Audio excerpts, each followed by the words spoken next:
നമസ്കാരം. Day duty കഴിഞ്ഞിട്ടുള്ള evening routine എന്തൊക്കെയാണെന്ന് നോക്കാം. വീട്ടിലെത്തി കഴിഞ്ഞാൽ ഫസ്റ്റ് ഒരു ഹോട്ട് വാട്ടർ ഷവറാണ്.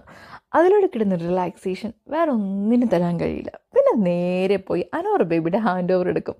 ആളുടെ മുടി കെട്ടാൻ വേണ്ടിയിട്ട് അനൂർ ബേബിന് ഇതുവരെ കോൺഫിഡൻ്റ് ആയിട്ടില്ല. അതുകൊണ്ട് തന്നെ മുടിയെല്ലാം കെട്ടി അനൂർ ബേബിനെ നല്ല ചിന്തിരി മണിയാക്കി. പിന്നെ ഫുഡ് കൊടുത്തു, ദശയ്ക്ക് ഫുഡ് കൊടുത്തു. ഞങ്ങൾ കുറച്ച് സമയം കളിച്ചു. ദശയായിട്ട് റൈറ്റ് ചെയ്യുകയും റീഡ് ചെയ്യുകയെല്ലാം ചെയ്ത് കഴിഞ്ഞ ശേഷം ഞങ്ങളൊരു ഈവനിങ് വാക്കിന് പോയി. ആ ഈവനിങ് വാക്ക് എൻഡ് ചെയ്തത് പാർക്കിലായിരുന്നു. ഇവിടെ യു കെയിലുണ്ടല്ലോ, നമ്മുടെ പേരൻസ് ഒന്നും ഇല്ലാണ്ട് നമ്മളിങ്ങനെ ഫാമിലി ലൈഫ് ലീഡ് ചെയ്യുമ്പോൾ ഈവൻ നമുക്ക് ഓഫ് ഡേ ആണെങ്കിൽ കൂടിയും കുട്ടികളുടെ റെസ്പോൺസിബിലിറ്റീസ് ഓട്ടോമാറ്റിക്കലി വരും. ഞങ്ങളെ സംബന്ധിച്ച് 2 കുട്ടികളും 2 ഏജാണ്, 2 പേരുടെ നീഡ്സും ഡിഫറെൻ്റ് ആണ്. അതുകൊണ്ട് തന്നെ രാവിലെ തൊട്ട് വൈകുന്നേരം വരെ കുഞ്ഞുങ്ങളെ നോക്കുന്നയാൾ ഓട്ടോമാറ്റിക്കലി വൈകുന്നേരം ആകുമ്പോൾ ടയർഡാവും. അപ്പോൾ ഡ്യൂട്ടി കഴിഞ്ഞ് വരുന്നയാളുടെ റെസ്പോൺസിബിലിറ്റിയാണ് പിന്നെ ത്രൂ ഔട്ട് നോക്കേണ്ടത്. ഇങ്ങനെ കുറച്ച് അഡ്ജസ്റ്റ്മെൻറ്റും സാക്രിഫൈസ് ഉണ്ടെങ്കിൽ അടിപൊളിയായിട്ട് ജീവിക്കാൻ വേണ്ടി പറ്റും.